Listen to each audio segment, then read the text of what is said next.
Fẹ́lifẹ́li TV àjààbálẹ̀ làwọn ìròyìn ti wà máa wò lóòrèkóòrè. ọpẹ́ ní fọlọ́run ọba lánàá, ọba lónìí, ọba lọ́la, ọba tí ó máa bẹ nígbà tí ayé bá ń jáyé. Ọba yìí náà ló máa ṣẹ́kù nígbà tí ò bá sí tó ń jáyé mọ́. Ọba tó ṣe ohun gbogbo ọba tó dá ohun gbogbo tó sì lè ṣe ohun gbogbo. Ọba tó jẹ́ pé tó bá ṣe ogun tó bá fẹ́ ṣe kò sẹ́ni tó lè bí léèrè pé báwo ló ṣe ṣe ń tó ṣe. Ọba tí ò ní ẹni tí ó bí léèrè ẹjọ́ kankan, ṣùgbọ́n tó jẹ́ pé yóò béèrè ogun táwa ṣe láyé, yóò béèrè ẹ̀ lọ́wọ́ wa. Títóbi ni fọlọ́run o. Lẹ́yìn ìgbà tí a dúpẹ́ fọlọ́run tán, a kí gbogbo ẹ̀yin tí ẹ̀ ń wò wá káàkiri àgbáyé lọ́kùnrin lóbìnrin níbikíbi tí ẹ bá wà, pé àánú Ọlọ́run kó máa bá gbogbo wa gbé.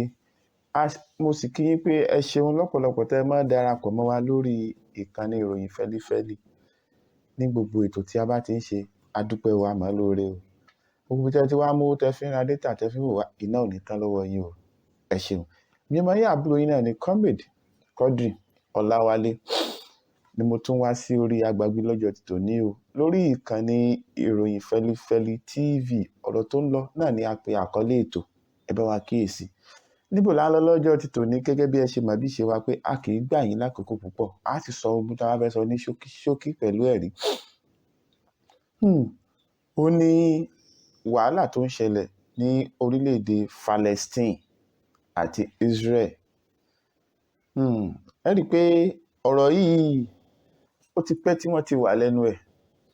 Tí ẹ bá máa ń tẹ̀lé wa dáadáa lórí àwọn ìkànnì kan sẹ́yìn, a ti ṣàlàyé ìhà tí àwọn tẹnu wọn tọrọ lágbàáyé káàkiri tí wọ́n kọ sí ọ̀rọ̀ Palestine àti Israelite. A sì ti ṣàlàyé bí ogun yìí ṣe bẹ̀rẹ̀ ní ọdún 1947 tí wọ́n declare State of Israel ní ọdún 1947. Tó sì jẹ́ pé oríṣiríṣi láti ìgbà wọ́n ti declare State of Israel ní ọdún 1947 ní ìjà ti ń ṣẹlẹ̀ ní agbègbè tí a mọ̀ sí Gaza títí di àsìkò yìí. Ṣùgbọ́n nígbà tó di ọdún 2023, October 7, 2023, ni ìròyìn jáde pé àwọn ọmọ ẹgbẹ́ Hamas wọ́n ṣàkọlù sí Israel. Látìgbà tí wọ́n ti ṣe àkọlù sí Israel ni wàhálà yìí ti ṣẹlẹ̀ débi wípé Israel ti pa èèyàn àtọmọdé àtàgbà àtọkùnrin àtobìnrin, kódà àti Christian àti Mùsùlùmí. Wọn ò ṣàyàfo láàrin Christian, wọn ò ṣàyàfo láàrin Mùsùlùmí, wọn ò ṣàyàfo láàrin ọmọdé àbí lágbàlagbà. Pípa ni wọ́n ń pa everybody lọ. Tí a sì padà rí wípé nígbà tí Donald Trump wọlé, Donald Trump gbé àwọn ìgbésẹ̀ lóríṣiríṣi láti lè jẹ́ kí ogun mí ní Israel àti Palestine. Àkọ́kọ́ náà, ká tó bẹ̀rẹ̀ ọ̀rọ̀ nísànsàn, mo fẹ́ fi àsìkò ìrọ̀ àwa tá a jẹ́ Christian ní Nàìjíríà, pàápàá jùlọ nílẹ̀ Yorùbá wa, àtàwọn tá a jẹ́ Mùsùlùmí, wípé ẹ jẹ́ ká súnmọ́ bí kájọ bira wa léèrè pé níbo ni ìdájọ́ òdodo wà ní gbogbo orílẹ̀-èdè àgbáyé. Ǹjẹ́ ìdájọ́ òdodo wà? Tí ìdájọ́ òdodo bá wà, níbo ni ìdájọ́ òdodo wà? Ẹ jẹ́ ká kọ́kọ́ bira wa léèrè béèrè bẹ́ẹ̀. Nítorí nígbà tí mo ṣe àwọn fídíò kan sẹ́yìn nìkan bí ọjọ́ mélòó kan, mo rí àríwísí lóríṣiríṣi, kì í ṣe lórí àwọn ìkànnì tí mo ti wà tẹ́lẹ̀ ni. Mo rí àwọn àríwísí lóríṣiríṣi tó ní kálukú ń sọ pé Ọlọ́run wà lẹ́yìn Israel ni. Israel lórílẹ̀-èdè tí Ọlọ́run wà lẹ́yìn wọn. Májẹ̀mú tọ́lọ́run ti bá wọn dá nínú Báíbù. Májẹ̀mú yẹn lọ́lọ́run fulfill. Wọ́n á ń bi wọ́n léèrè pé ṣé májẹ̀mú tọ́lọ́run fulfill lọ́lọ́run fi sọ wípé kí Israel máa pa ọmọdé, ká máa pa àgbàlagbà, ká máa pa ọkùnrin, ká máa pa obìnrin. Mo ní àkọ́kọ́ náà, nínú ìṣesí ogun jíjà, ẹ lọ wò lágbàáyé, àwọn tẹ́ bá ń bá jagun gangan lẹ máa dojúkọ, kì í ṣe àwọn ará ìlú ẹ máa dojúkọ. Bọ́ǹgbà tábòsí dé ló di wípé àwọn ará ìlú ni wọ́n bá jagun. Torí Hamas ní Israel láwọn bá jagun, Hamas náà láwọn bá jagun. Báwo wá ni Hamas tán bá jagun ṣe máa dórí àwọn ọmọ kéékèèké? Báwo ló ṣe máa dórí àwọn ọmọ kéékèèké tó fi di pé wọ́n pa àwọn ọmọ kéékèèké lọ? Àtọmọdé àtàgbà tí wọ́n pa lórílẹ̀‐èdè Israel, àwọn ọmọ kéékèèké tán pa wọn ò lé ní 45,000. Àwọn àgbàlagbà náà tán pa the same thing.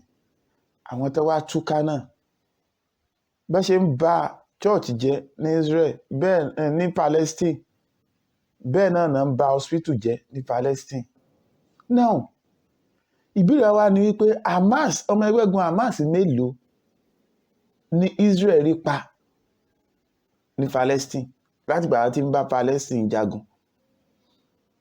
Tán bá rí ọmọ Hamas pa, tán bá rí ọmọ ẹgbẹ́gun Hamas pa lẹ́yìn pé wọ́n pa àwọn olórí wọn kọ̀ọ̀kan, tán bá rí ọmọ ẹgbẹ́gun Hamas pa, ẹ lọ ṣe findings yín dáadáa, wọn ò rí 1,000 pa nínú ẹgbẹ́gun ọmọ Hamas, wọn ò rí 1,000 pa nínú wọn. Wọ́n kàn destroy gbogbo Palestine, wọ́n destroy ẹ̀. Now nígbà tí kí n tó sọ̀rọ̀ púpọ̀ ní ọdún tó kọjá, nígbà tí ìjà ìfẹ́jú, bàbá Pastor Adébóyè tán jẹ́ olórí ìjọ Redeem, wọ́n jáde síta, wọ́n ní kí gbogbo Kristẹni kán máa ṣàtìlẹ́yìn fún Israel, kán máa bẹ Ọlọ́run fún Israel, kán máa ṣàdúrà fún Israel kán lè borí ogun. Nígbà náà lọ́hùn, mo béèrè wípé ṣé Israel jẹ́ ìlú Christian? Nítorí ìdí tí wọ́n fi ń ṣe àdúrà yẹn ni pé àwọn ọmọ ìyá wọn ní Christian, àwọn ọmọ ìyá wọn ní Israel tó jẹ́ Christian. Wọ́n á ń sọ nígbà yẹn pé tá a bá lọ population Israel, Jew àwọn náà ní Israel, Christian tó wà ní Israel ju 3%, gbogbo àwọn tó kù Jew ni wọ́n. Jew ló wá ń bá Palestine jagun. Palestine tó wá ń pa ibẹ̀ làwọn Christian pọ̀ sí, ibẹ̀ ni Muslim pọ̀ sí. Ẹ̀yin sì wá sọ pé kán máa bẹ Ọlọ́run fún Israel. Now tó bá jẹ́ pé bẹ́ẹ̀ ni kán bẹ Ọlọ́run fún Israel, ṣé ẹ mọ̀ pé Jew wọn ò fẹ́ rí Christian? Ṣé ẹ sì mọ̀ pé Jew àwọn náà pa Jésù gẹ́gẹ́ bí according to Bible? Jew àwọn ló pa Jésù, àwọn náà kàn má gbélébù. Brother àwọn ni wọ́n kàn má gbélébù torí Jésù fúnra ẹ̀ ọmọ Jew ni, ọmọ Jew ni Jésù. Ẹ̀sìn tí Jésù sì mú wá náà kì í ṣe ẹ̀sìn Christian, kì í ṣe ẹ̀sìn Christian, torí ó ní táìmù tí Christian jáde nínú ọ̀rọ̀ ní Antioch ni wọ́n ti pè wá ní Paul ti pè wá ní Christian ní Antioch. So a bá wo gbogbo ohun tó ṣẹlẹ̀ ní Israel Palestine, a rí wípé àwọn àjọ ìṣọ̀kan àgbáyé, àwọn adájọ́ àgbáyé tá a mọ̀ sí International Court of Justice ICJ, wọ́n issue warrant of arrest, wọ́n issue ẹ̀ fún Benjamin Netanyahu nígbà tí Joe Biden wà ń bẹ̀. Warrant arrest kò ṣiṣẹ́, wọn ò rí Netanyahu gbé títí tí Donald Trump fi débẹ̀. Ṣé ẹ sì mọ̀ pé International Court of Justice ibẹ̀ náà pè ní pé láti dájọ́ òdodo lórí gbogbo ohun tó bá ń ṣẹlẹ̀ lágbàáyé pátápátá. Wọ́n wá issue warrant arrest fún Netanyahu, wọn ò sì rí gbé. Gbogbo àwọn àjọ ìṣọ̀kan UN gbogbo wọn náà jókòó tí wọ́n sọ pé genocide ni nǹkan tí Netanyahu ń ṣe ní Palestine.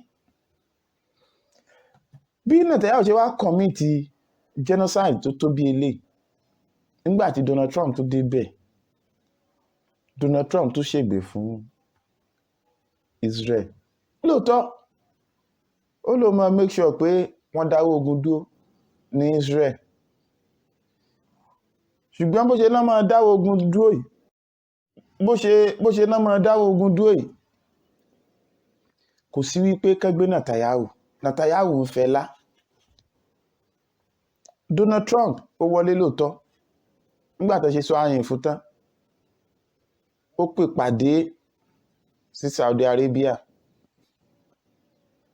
ó pe Iran síbẹ̀, ó pe Qatar wà ń bẹ̀, Saudi Arabia wà ń bẹ̀, Russia wà ń bẹ̀.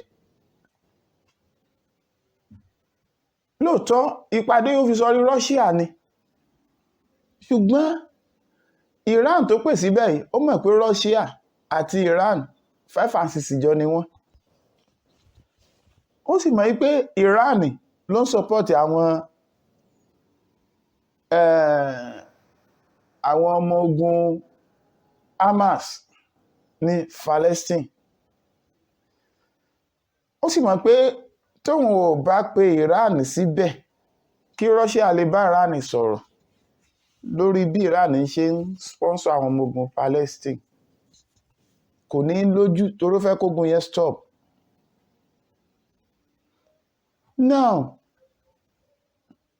Donald Trump tún gbé ìgbésẹ̀ wípé àwọn máa tún Palestine àwọn máa tún kọ́. Tó máa tún Palestine kọ́ o, kán tó tún Palestine kọ́ ó lóun kọ́kọ́ fẹ́ kí Saudi Arabia, Egypt àtàwọn country bẹ́ẹ̀ bẹ́ẹ̀ kan gba àwọn ọmọ Palestine láàyè, about 2 million people kan gbà wọ́n láàyè kan lọ máa gbé ní àwọn orílẹ̀-èdè wọ̀nyẹn, kan lọ ṣe refugee ńbẹ̀. Now wọ́n á bi Donald Trump lè pé tán bá ṣe refugee yẹn tán o, tán bá kọlù yẹn tán àwọn ọmọ Palestine máa padà síbẹ̀. Ó ní rárá o, ó ní wọn ò lè padà síbẹ̀ o, ó ní ìlú yẹn máa jẹ́ ibi tí Amẹ́ríkà máa lò fún tourism. Ìlú tó jẹ́ pé àwọn onílùú náà nílùú wọn ká tó declare abẹ̀ apá kan ń bẹ̀ fún Israel ní 1947 tán pè bẹ̀ ní State of Israel. Israel wá gbógun tì wọ́n títí tán fi pa wọ́n nípakúpa, tán fi bàálù yẹn jẹ́. Wọ́n wá ní ọmọ túnú yẹn kọ́ pé tó bá túnú yẹn kọ́ tán wọn ò ní padà fún àwọn tó nílùú ní ìlú. Ẹ̀gbọ́n náà níbo ni ìdájọ́ òdodo wà? Ìdí tí ò jẹ́ ń sọ̀rọ̀ lórí ọ̀rọ̀ yìí láti ẹjọ́ ni pé a fẹ́ wo ibi tí ọ̀rọ̀ máa wó sí, pé ṣé tí Donald Trump bá dé ṣé ó máa lè mú ìdájọ́ òdodo wá.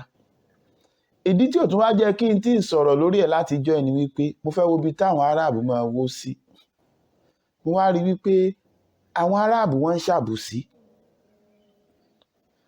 Òun la fi máa ń sọ fúnra wa pé bí kú lè ò pa ni tòde ò lè pa ni. Saudi alábòsí ni wọ́n, Dubai alábòsí ni wọ́n, Qatar alábòsí ni wọ́n. Ìdí ni wípé tí àwọn orílẹ̀-èdè mẹ́tẹ̀ẹ̀ta yìí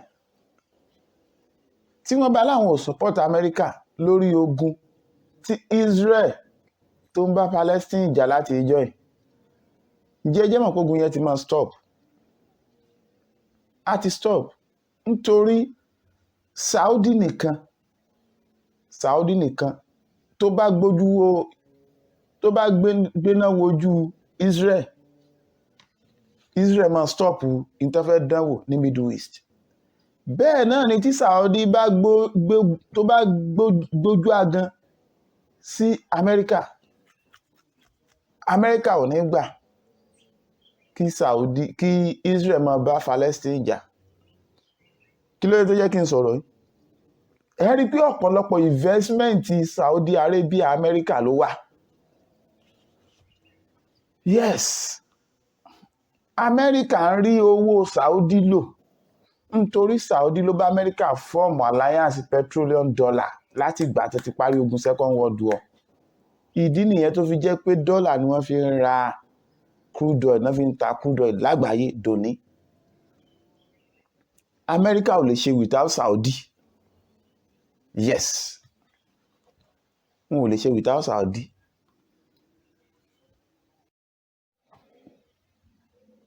Tí Saudi wá stop nǹkan wọ̀nyí, ẹ rí i pé jẹbẹtẹ mọ́ gba nǹkan lọ́wọ́ Amẹ́ríkà.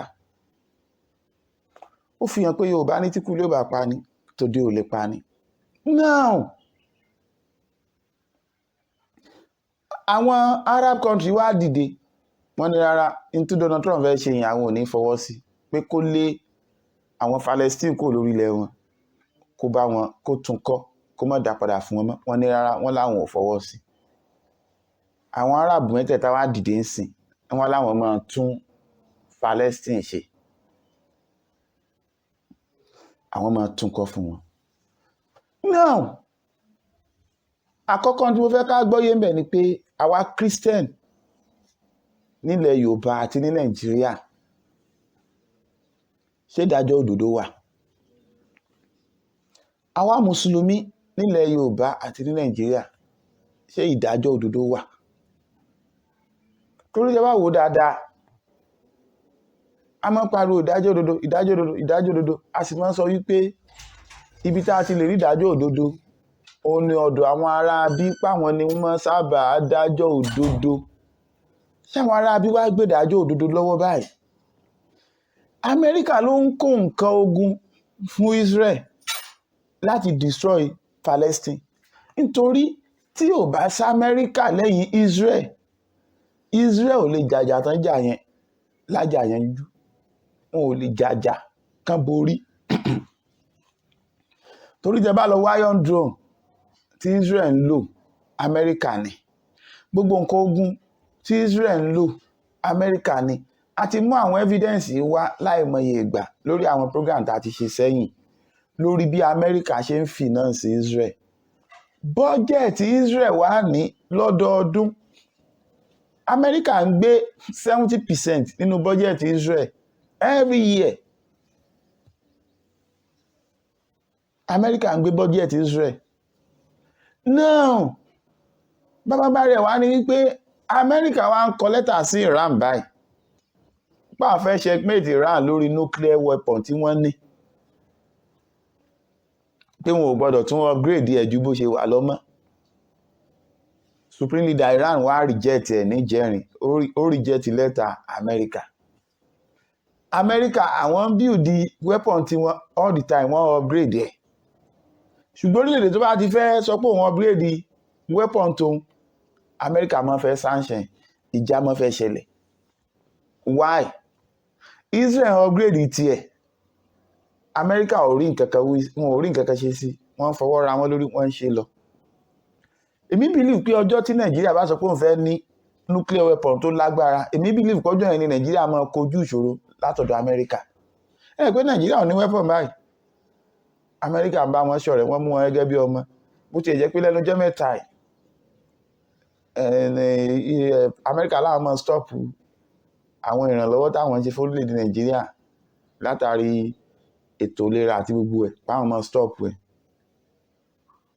Now, tó bá di pé Nàìjíríà náà ní weapon, wọ́n lè àṣìmọ́ country kan tó lágbára lágbàáyé láti build the atomic weapon àbí àwọn ballistic missile tó lágbára. Ẹ rí i pé wọ́n máa issue warrant arrest náà lórí Nàìjíríà àbí kan sanction Nàìjíríà pé Nàìjíríà ti ń ṣe tó lòdì sófin. Níbo ni ìdájọ́ òdodo wà? Wọ́n bá ti kó sọ̀rọ̀ àwa tá a jẹ́ Mùsùlùmí àti Christian ní Nàìjíríà. Àtẹ̀yìntẹ̀ wà lókè òkun, tẹ́ jẹ́ mú Yorùbá àti Ìgbò, tẹ́ gbédè tí mo sọ, tẹ́ jẹ́ Christian, pé ẹ jẹ́ kí a la ojú wa. Ẹ̀sìn tá à ń ṣe ò sọ pé kárí ìdájọ́ òdodo ńlẹ̀ àbí kárẹ́jọ́ òdodo ńlẹ̀ ká má lè sọ ọ́. Àìsí òdodo yẹn ló fa gbogbo wàhálà tó ń ṣẹlẹ̀ ní gbogbo orílẹ̀-èdè àgbáyé. Àìsí òdodo òun ló ń fà. Tí ò bá ti wá sódodo, níbo ni Áfíríkà, báwo la Áfíríkà ṣe fẹ́ gbèrú, báwo la Áfíríkà ṣe fẹ́ dàgbàsókè, nígbà táwọn aráabí ti ń jẹ gàba lórí wa. a ò ní rí jù báyìí lọ o, a ò ní rí jù báyìí lọ. ìdájọ́ òdodo òun ló ṣe pàtàkì. ẹ jẹ́ ká gbà láfíà láàyè ká sì máa fẹ́ ìdájọ́ òdodo. yóò dára fún wa o. ẹ ṣeun.